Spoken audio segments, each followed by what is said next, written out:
আমার একজন বন্ধু আমাকে কমেন্ট করেছিল, সবসময় না পারো সপ্তাহে একটা দিন অন্তত বৃহস্পতিবার শাড়ি পরে ঠাকুর পুজো করো। তো সেই কথাটা মাথায় রেখে আজকে শাড়ি পরেছি। আর এমনিতেও তোমরা জানো শাড়ি পরতে আমার খুবই ভালো লাগে। তবে আমি যেহেতু খুব স্পিডে কাজ করি, তো শাড়িটা পরলে যেন মনে হয় যে আমি যেন আটকে যাচ্ছি, যেন ঠিকঠাক তাড়াহুড়ো করে করতে পারছি না। আর আজকে যেহেতু দিনটা অনেক শুভ দিন, রথযাত্রা, তার উপরে বৃহস্পতিবার, সেই জন্য একদম ভোর ভোর থেকে ভিডিওটা শুরু করেছি। তো হ্যালো এভরিওয়ান, সুপ্রভাত। কেমন আছো তোমরা সবাই? আশা করছি সবাই খুব ভালো আছো, আমরাও ভীষণ ভালো আছি। আজকের দিনটা হলো বৃহস্পতিবার, এখন থেকেই তোমাদেরকে সাথে নিয়ে ভিডিওটা শুরু করছি। আশা করছি আজকের ভিডিওটা তোমাদের ভালো লাগবে। স্নানের পরে আমার সকালে যে আর কি স্কিন কেয়ারটা থাকে সেটাই করে নিচ্ছি। স্নানের সময় যেহেতু আমি ফেস ওয়াশ দিই, তারপরে কিন্তু আমি রোজ টোনার ব্যবহার করি। প্রিয়াঙ্কা দিদিভাই বলেছিলে যে তুমি রোজ ওয়াটার কোন কোম্পানির ইউজ করো। আমি প্লামের এখন করে ইউজ করছি, ভীষণ ভালো, জানো তো, স্কিনটা খুব ভালো লাগে আর কি একটা। তো সেটাই এখন ব্যবহার করছি। আগে তো নর্মাল আমি ওই রোজ ওয়াটারটা ব্যবহার করতাম, তবে এখন এই যে স্প্রে ওয়াটারটা আর কি ব্যবহার করছি। আর তারপরে আমি ডক্টর রাসেলের AM2PM এই সানস্ক্রিনটা অ্যাপ্লাই করে নিয়েছি। তারপর একটু হালকা ফুলকা লিপ বাম, তারপর কাজল, এগুলো আর কি একটু দিয়ে নিচ্ছি। তো এদিকে আমার স্কিন কেয়ার হয়ে গেছে, এখন আমি এবার চুলটাকে ভালো করে আঁচড়িয়ে নেব। আর এই যে শাড়িটা, ব্লাউজটা দেখতে পাচ্ছ, এই দুটোই কিন্তু মা আমাকে দিয়েছে। মা মাঝে করে মায়াপুর বেড়াতে গেছিলো, ওখানে গিয়েই আমাদের সবার জন্য একই রকমের ব্লাউজ কিনে এনেছিল, বৌদির, দিদির, আমার জন্য। আমার এই হলুদ কালারটা পছন্দ হয়েছে, আর আমার হলুদ কালার খুব পছন্দের একটা কালার বলতে পারো। তো সেই জন্য আমি এটা নিয়েছিলাম। আর এই শাড়িটা তোমরা দেখেছিলে, এটা মা যখন এসেছিলো, তো মা এটা আমার জন্য রেখে গেছিলো। যেহেতু আমি শাড়ি পরতে ভালোবাসি, সেই কারণে আর বসেছি এখন পুজো করতে। মানে ঠাকুরের ফুল, মিষ্টি সমস্তটা জোগাড় করে নিয়েছি। ঠাকুরের বাসনও মাজা রয়েছে, চিকুর পাপা আজকে নিচে দিয়ে গেছিলো, যেহেতু বলেছি যে অনেকটা সময় লাগবে ঠাকুর পুজো করতে, সেই কারণে আর কি। তো চলো তোমাদেরকে ব্যাক ক্যামেরা করে দেখাচ্ছি আমি কতটুকু আর কি অ্যারেঞ্জ করে নিয়েছি। তো চলো। ঠাকুর পুজো করার আগে ঠাকুরের সিংহাসনটা না ভালো করে সরিয়ে পরিষ্কার করেছি। ওই সপ্তাহে একটা দিন মানে পুরো ডিপ ক্লিন করতে হয়, যেহেতু পেছনের সাইডটা সবসময় হাত পড়ে না, তো কেমন ঝুল পড়ে থাকে, ধুলো ধুলো হয়ে থাকে, সেগুলোকে সমস্তটা পরিষ্কার করে সামনের এই জায়গাটা মুছে টুছে ঠাকুরগুলোকে মুছে পরিষ্কার করে তারপরে এখন এই যে ঠাকুরের প্রসাদগুলো দিয়ে দিচ্ছি। আর সন্দেশ আনা হয়েছিল ঠাকুরের জন্য, এই সন্দেশগুলো দিয়ে দিচ্ছি। আর আমি না আগে লক্ষ্মী দেবীকেও কিন্তু আমি থালাতে এবং গ্লাসে তুলসী পাতা দিতাম। তোমাদের মধ্যে কেউ একজন আমাকে বলেছিলে যে লক্ষ্মীর ঠাকুরের থালাতে কখনো তুলসী পাতা দেবে না, সেই জন্য আমি এবারে আর দিলাম না। তো ওদিকে সিংহাসনটা সুন্দর করে ফুল দিয়ে সাজিয়েছি, তার আগে প্রদীপটাকে জ্বালিয়ে নিই। যখন ছোট ছিলাম এই রথের দিনটাতে প্রচুর মজা করতাম, সেই সকাল থেকে শুরু করে একদম সন্ধে পর্যন্ত। সকালবেলা রথ নিয়ে সব, তখন অনেক ছোট ছোট ছিলাম আর কি, একসঙ্গে সব বান্ধবীরা মিলে এরকম রথ নিয়ে দাঁড়াতাম রাস্তার কাছে। তারপর যে যেত, ওই যে চরণামৃত দেওয়া বা ঠাকুরটা সুন্দর করে গোছানো, রথ নিয়ে রাস্তায় দাঁড়ানো, সত্যি ওই মজাটাই কিন্তু আলাদা ছিল। বিকেলবেলাতে আবার মেলায় যাওয়া, ঘোরাঘুরি করা, খুব মজা করতাম। তবে চিকুর ক্ষেত্রে, চিকু তো ছোট, চিকু এখনও রথ জিনিসটাই জানে না। তবে আজকে ইচ্ছে আছে ওকে বিকেলে একটুখানি রথের নিয়ে যাব, মানে রথের মেলা হয় এক জায়গায়। আর আজকে যদি এটা শনিবার কিংবা রবিবার পড়তো, চিকুর পাপা হয়তো নিয়ে যেত, কিন্তু ওর তো ডিউটি আছে। তো ভাবছি আমি আমার বান্ধবীদের সঙ্গে বার হব আর ওকে নিয়ে যাব, তাহলেও রথ জিনিসটা কী বা জগন্নাথ দেবের এই ব্যাপারটা বুঝতে পারবে।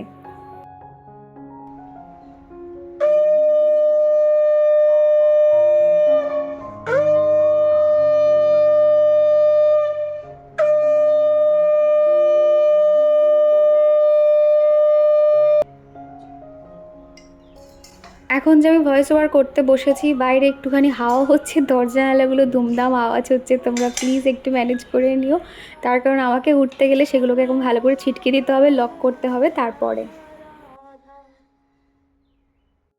তো এইদিকে ঠাকুর পুজো করতে করতে প্রায় আমার 1.5 থেকে 2 ঘন্টা মতন সময় লেগে গেছিলো, যেহেতু ঠাকুর ঘরে প্রত্যেকটা জায়গা পরিষ্কার করা, ঠাকুরের প্রসাদ লাগানো, বই পড়া। অন্য সময় নর্মালি 50 টাকার ঠাকুরের ফুল কিনে আনলে হয়ে যায়, তবে এখন যেহেতু রথের জন্য ফুলের দাম এত বেড়ে গেছে, একই ফুল তাই প্রায় 100 টাকা মতো নিয়েছে। তো মোটামুটি অনেকগুলো বেলপাতা মতন ছিল, তুলসী পাতা ছিল, সেগুলো বাকিটা তুলে রাখলাম, এগুলো তাহলে আগামীকাল মহাদেবকে দিতে পারবো, সেই কারণে আর কি। আর আজকে কিন্তু আমার সাথে সাথে চিকুকেও সকালে স্নান করিয়ে দিয়েছিলাম, আর একটা সুন্দর হলুদ কালারের পাঞ্জাবি পরিয়ে দিয়েছিলাম, একটু পরে তোমরা দেখতে পারবে।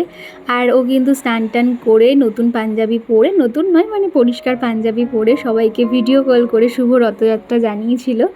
আর এখন আমি পুজো করছি, ও এখানেই ছিল, তো এখন ঘরে গেছে, একটু পরে কিন্তু চলে আসবে। আর এখন আমি পাঁচালি পরবো, তো তার আগে হাতে একটা দুব্য ঘাস এরকম হাতের মধ্যে রেখে দিলাম।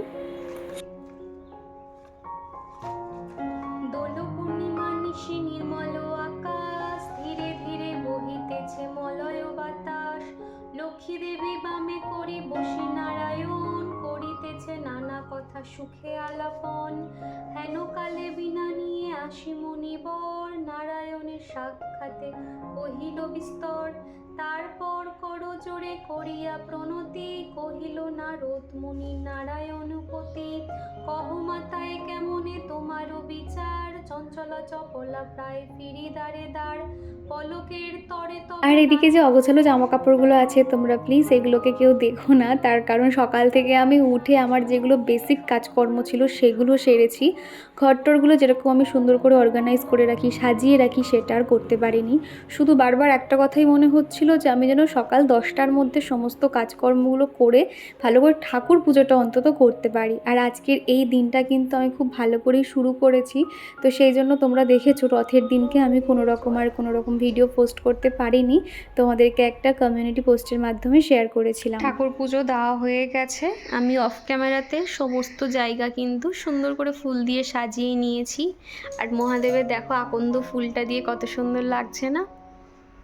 তো এই যে ওদিকে রয়েছে বড় মাকেও আজকে জবা ফুলের মালা দেওয়া হয়েছে, বৃহস্পতিবার করে সপ্তাহে একটা দিন। আর এদিকে জগন্নাথ দেবের যে একটা বড় পিকচার ছিল সেটা মাঝখানের দিকে এইভাবে রেখে আর কি মালা পরিয়েছিলাম, যেহেতু ছোট জায়গার মধ্যে, তো এইভাবেই আর কি ছোট করে পুজোটা করেছিলাম। তো যাই হোক, তারপরে চলে এসেছি আমার টুকটাক কাজকর্মগুলো যেগুলো থাকে, কেননা সকালে রান্নাবান্নার ঝক্কিও হয়ে গেছে আর ঠাকুর পুজো হয়ে গেছে, মানে সারাদিন এবার নিশ্চিন্ত টুকটুক করে আমি এই কাজকর্মগুলো করতে পারবো।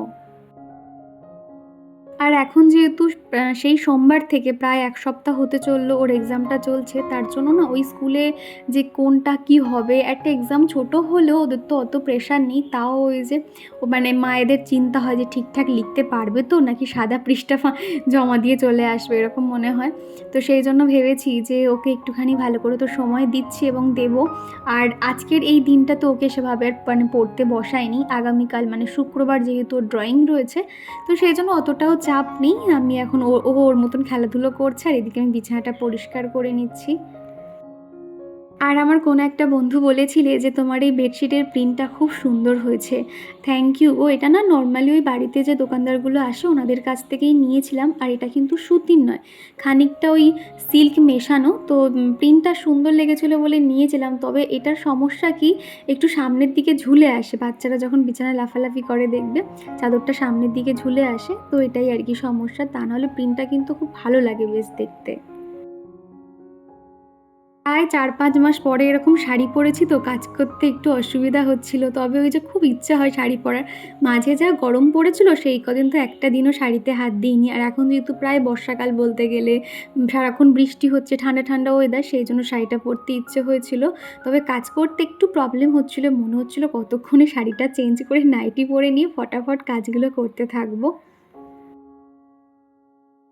আমার আগের দিনের ভিডিওতে প্রিয়াংশী পান্ডে আইডি থেকে এক বন্ধু আমাকে কমেন্ট করেছিলে, দীপা তুমি যে লেন্সটা পরো ওটার দাম কত নিয়েছে? আমারও চোখের প্রবলেমের জন্য চশমা পরি, যদি লেন্সটার দাম কম হয় তাহলে আমিও নেব। তো প্রথমেই বলি অসংখ্য ধন্যবাদ জিজ্ঞাসা করার জন্য। আর আমার লেন্সটা কিন্তু পাওয়ার দেওয়া, তো আমার যেহেতু চোখের প্রবলেম আছে, আমি মানে কি হয় আমার মাইনাস পাওয়ার, তো সেই জন্য আমাকে আর ওই লেন্সটাতে পাওয়ার সেট করে নিতে হয়েছে। নর্মাল তুমি লেন্স কিনতে গেলে কিন্তু 300, 350 বা 150 টাকার মধ্যেও তুমি লেন্স কিন্তু পেয়ে যাবে।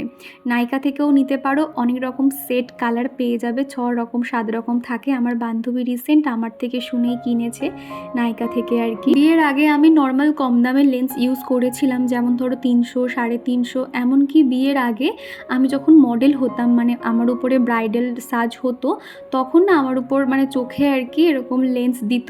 তো সেগুলোতে দেখতাম যে খুব একটা প্রবলেম হতো না, সেট হয়ে গেলে অসুবিধা হয় না। তবে আমার শুধু এটা মনে হয়েছিল আমার যেহেতু চোখের সমস্যা, সেই জন্য আমি কোনো রকম কম দামি জিনিস চোখে ব্যবহার না করাই ভালো। তো সেই জন্য আমি আমার লেন্সটা 1200 টাকা মতন নিয়েছিল, 1700 টাকা বলছিল। তো আমি বার্গেন করে আর কি, পাড়ায় যেহেতু দোকান কাকুটার, ওনার কাছ থেকে আমাদের ফ্যামিলিতে সবার চশমা বানানো হয়, বা আমি ওখান থেকে এই নিয়ে আমার 3 নম্বর লেন্স চলছে, তো সেই জন্য কম সম করে 1200 টাকাই কিন্তু নিয়েছিল লেন্সটা।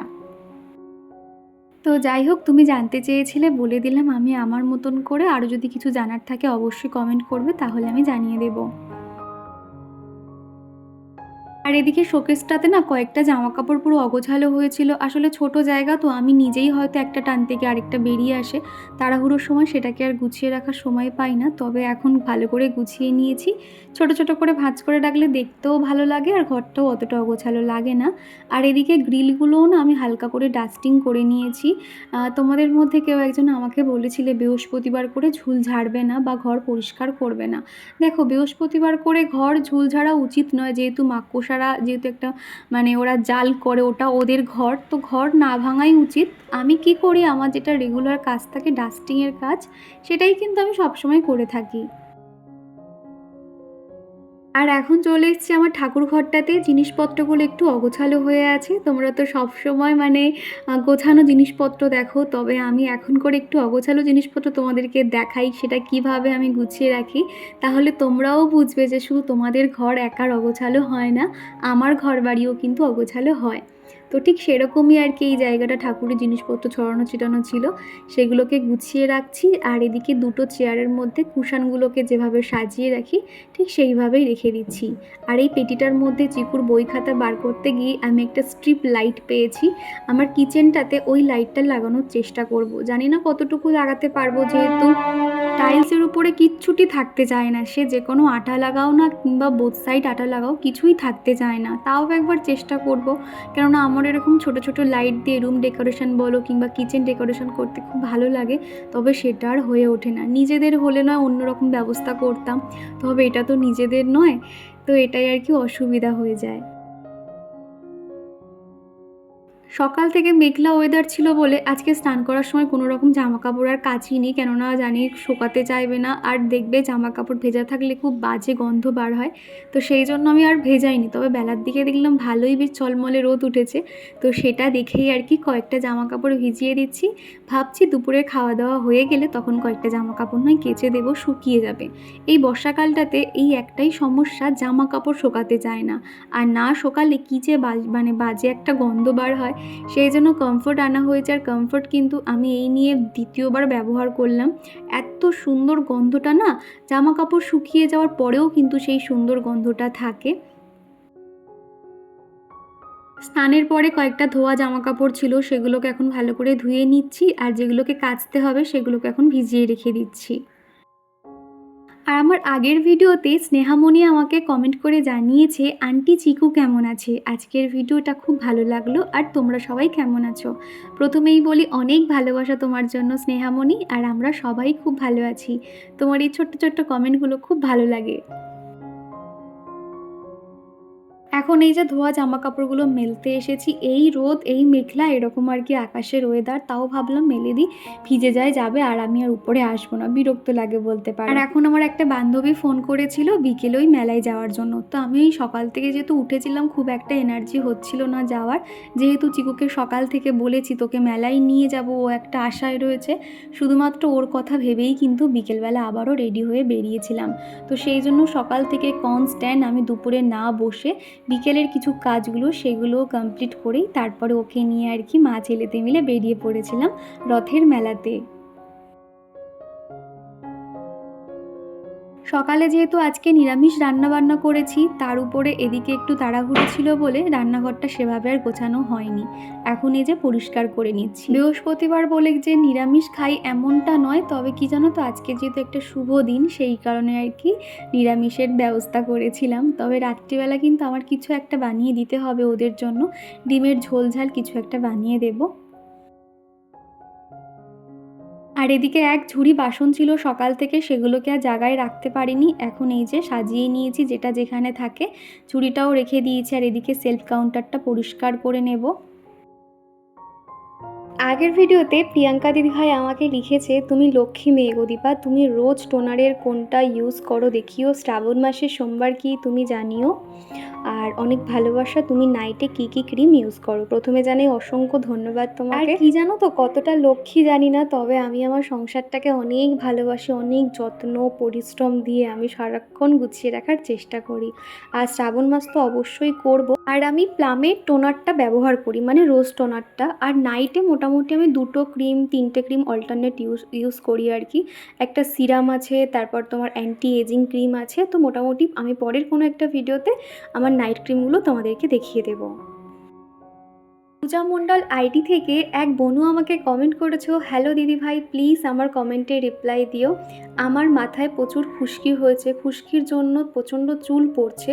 তোমার ভিডিওতে আমি অনেক দিন থেকেই তোমার ভিডিও দেখি। তো তুমি বলেছিলে রিঠা শ্যাম্পুটা ব্যবহার করতে, ওটা কি সত্যি কি ভালো, বা ওটা ব্যবহার করলে খুশকি থাকবে কি না, আরও অনেক কিছু জানতে চেয়েছো। অনেক লম্বা একটা কমেন্ট করেছো। আমি আমার পার্সোনাল অভিজ্ঞতা থেকেই বলছি। আর প্রত্যেক বছর শীতে আমার একটাই শ্যাম্পু থাকে, অশ্বিনী রিঠা শ্যাম্পু। তুমি এটা 12 মাস ইউজ করতে পারো। আর তুমি তো অনেক কিছু ধরো ইউজ করেছো, আমার কথা শুনে ওই 80-90 টাকা দামের অশ্বিনী রিঠা শ্যাম্পুটা পাওয়া যায়, প্লাস একটা কন্ডিশনার, শ্যাম্পু প্লাস কন্ডিশনার তুমি কমের মধ্যে পেয়ে যাচ্ছ। তুমি যদি প্রত্যেক দিন মাথায় দিতে পারো না, মানে টানা 10 দিন ব্যবহার করতে হয়, ওটার এই একটাই নিয়ম। মানে শ্যাম্পুটা টানা 10 দিন করলে না তুমি সাথে সাথেই রেজাল্ট পাবে, তোমার খুশকি পুরো উধাও হয়ে যাবে। এটা আমি 1-2 বছর নয়, আমি বিয়ের আগে থেকে এটা ইউজ করছি। 2017 থেকে আমি এই শ্যাম্পুটা ইউজ করছি। আর সত্যি কথা বলতে এটা তো কোনো প্রমোশন করছি না, যেটা আমি ভালো ফল পেয়েছি সেটাই তোমাদেরকে বলছি। তুমি চাইলে এটা একবার ইউজ করে দেখতে পারো। আর এদিকে এক ঝুড়ি বাসন ছিল, সেগুলোকে মেজে এদিকে যে আমাদের ডাইনিং টেবিল আছে ওর উপরে রেখে দিয়েছি। এমনিতে রান্নাঘরটা ছোটো মতন, তো ঝুড়িটা থাকলে এরকম পরিষ্কার করতে খুব অসুবিধা হয়, সেই জন্য ঝুড়িটা এখানে রেখে দিয়ে রান্নাঘরটাকে এখন ঘষে ঘষে পরিষ্কার করে নিচ্ছি। আগে স্কচ ব্রাইট ভিম লিকুইড দিয়ে ভালো করে ঘষে নিই, যেহেতু এই জায়গাটা খুব তেলতেলে জায়গা, তো মানে ভালো করে না ঘষলে কেমন চিটচিটে হয়ে থাকে, সেই জন্য দেখো হালকা করে মুছে নিয়েছি। তারপর উপর থেকে আর একবার শুকনো কাপড় দিয়ে মুছে নিচ্ছি, তাহলে একদম সেলফ কাউন্টারটা পরিষ্কার হয়ে থাকবে। আমার আগের ভিডিওতে কৃষ্ণা আমাকে কমেন্ট করেছে, তোমার ভিডিও দেখে অনেক কিছু শিখতে পারি দিদিভাই, খুব সুন্দর হয়েছে ভিডিওটি। থ্যাংক ইউ কৃষ্ণা, এইভাবেই আমার পাশে থেকো। বিউটিস মেকওভার আইডি থেকে এক দিদিভাই লিখেছো, খুব ভালো হয়েছে পুরো ভিডিওটা, খুব সুন্দর গোছানো একটি ব্লগ দেখলাম। থ্যাংক ইউ গো। এখন সিঙ্ক এরিয়াতে এই যে একটা পিচবোর্ড মতন দেখতে পাচ্ছ, আমি না এটার উপরেই সবজি রেখে কাটি, তাহলে নিচের মেঝেটা আর দাগ হয় না। তো যখনই সবজি কাটা হয়ে যায় প্রত্যেক দিন ধুয়ে রেখে দিই, আবার সবজি কাটার সময় এটা ব্যবহার করি, তা না হলে কেমন একটা দাগ থেকে যায় যেন। আর রুবিনা দিদিভাই বলেছো, খুব সুন্দর লাগলো দীপা আজকের ব্লগটা। আর এই তো আমি বেবিকে শুইয়ে দিয়ে একটু বসে বসে তোমার ভিডিও দেখে নিলাম। থ্যাংক ইউ রুবিনা দিদিভাই, ছোট বাচ্চাকে নিয়ে তাও যে সময় বার করে আমার ভিডিও দেখছো, এটা শুনেই আমার ভালো লাগলো। বাচ্চারা ছোট থাকলে না, মানে ওদের সময়ে কিন্তু সময় দিতে হবে, যখন ঘুমাবে তখনও তুমি একটু ঘুমিয়ে নেবে, না হলে ছোট বাচ্চাকে নিয়ে না খুব অসুবিধা হয়। তো যাই হোক, তোমার কমেন্ট পেয়ে ভালো লাগলো। আগের দিন রাত্রে ডিম আনা হয়েছিল, ডিমের গায়ে এত ময়লা লেগে থাকে, সেই জন্য ধুয়ে দিয়েছিলাম। সকাল হতে সেগুলোকে এখন জায়গায় রেখে দিয়েছি, আর রান্নার পরে এখন গ্রিলগুলোকে পরিষ্কার করে নিচ্ছি। আর এদিকে আমার ময়না পাখি দেখো কত বকবক করছে, এখন জল ভরে দিচ্ছে, তাই তো মা? আমি কখন আসবো? আমি দাদাভাই বাড়ি কখন আসবো? চিকু এখন জল ভরে দিচ্ছে। দাদাভাই কখন আসবে? বিকেলবেলা দাদাভাই আসবে। না, জলটা ভরে দাও। আমি জলটা ভরো। হ্যাঁ, সুন্দর করে ভরে দাও। আর চলো বাড়ি, কত কথা বলে।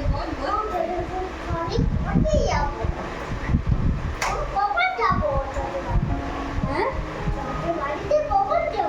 এই তো কাজগুলো আমি রেডি করে নেব আজকে, যেহেতু বেশি রান্নার ঝামেলা নেই, তো ভাবলাম এই কাজগুলো আজকেই করে রাখি। দেখো এদিকে রসুন ছাড়িয়ে নিয়েছি, এদিকে আদাগুলো ছোট ছোট টুকরো করে নিয়েছি, ঝটপট মিক্সিতে দিয়ে মশলাটাকে আমি রেডি করে নেব। তা না হলে না সব সময় কি লেট হয়ে যাচ্ছে রান্না?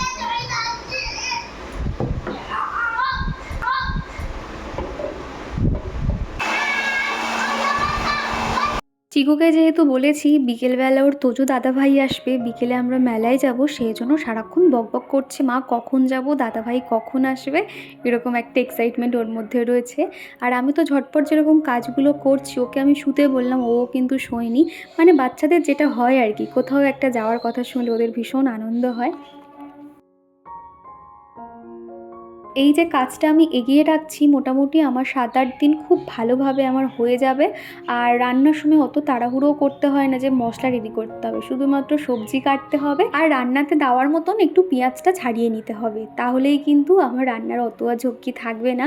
এই কাজটা যখন করা থাকে না, তখন আমার রান্না করতে কী যে অসহ্য লাগে, মনে হয় আবার আদা বাটো, মশলা বাটো, মিক্সার গ্রাইন্ডার আবার উপরে তোলো, খুব ঝামেলা মনে হয়।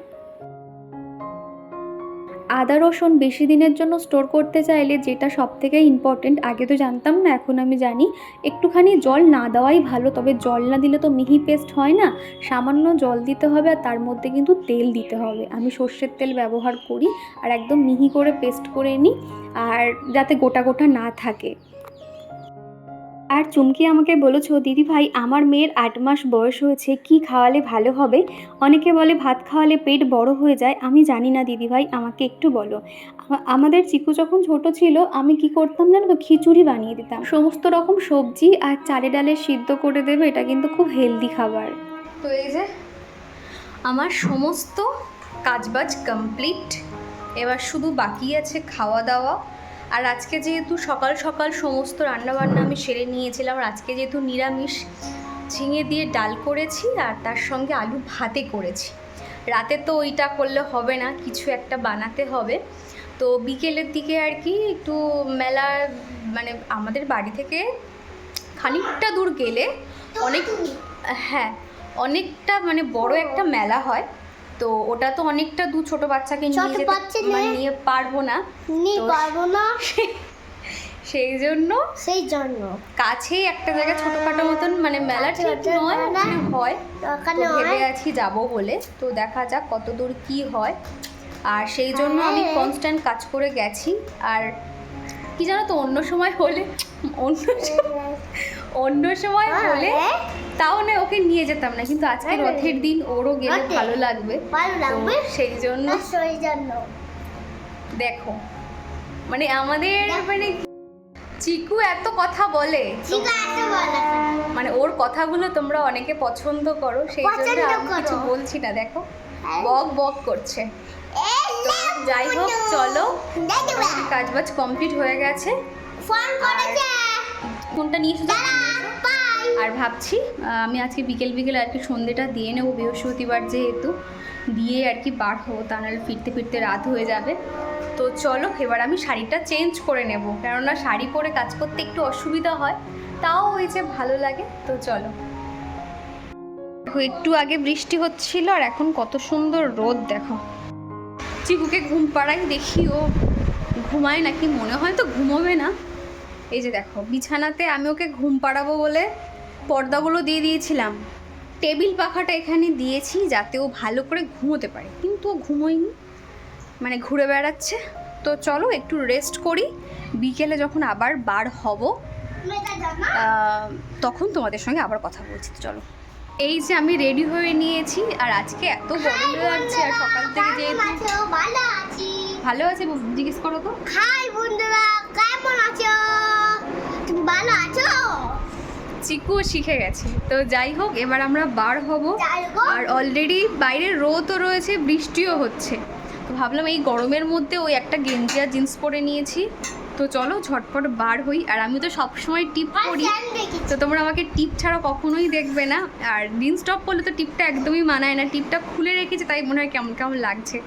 তো যাই হোক, চলো বার হই। কোথায় যাই এখনও সেভাবে প্ল্যানিং হয়নি, তো গিয়ে তোমাদের সামনে কথা বলছি। এখানে একটা গঙ্গার ঘাট রয়েছে, এত সুন্দর জায়গাটা, তার ঠিক পাশেই ফাঁকা একটা মাঠে এরকম মেলা হচ্ছে, চারিদিকটা এত সুন্দর আবহাওয়া, মনে হয় যেন বসেই থাকি। আর এখানে বাচ্চাদের মোটামুটি আনন্দ পছন্দ করার মতন বাচ্চাদের মানে খেলনার দোকান বসেছে, বাচ্চাদের বিভিন্ন রকম চড়ার জিনিস রয়েছে। এখানে দেখো চিকু আর ওর একটা দাদা ভাই এই ড্রাগন ট্রেনটাতে উঠেছিল, খুব মজা করছিল আর কি। আর আমি আর আমার বান্ধবী এদিকে দাঁড়িয়েছিলাম। তো টুকটাক কয়েকটা জিনিস কিনেছি, মানে চিকুর জন্য খেলনাপাতি কিনেছে, আর আমরা ফেরার সময় ফুচকা এটা ওটা খেয়েছিলাম। তো চলো বন্ধুরা, আজকের ভিডিওটা এই দিয়ে শেষ করছি। চলো টাটা।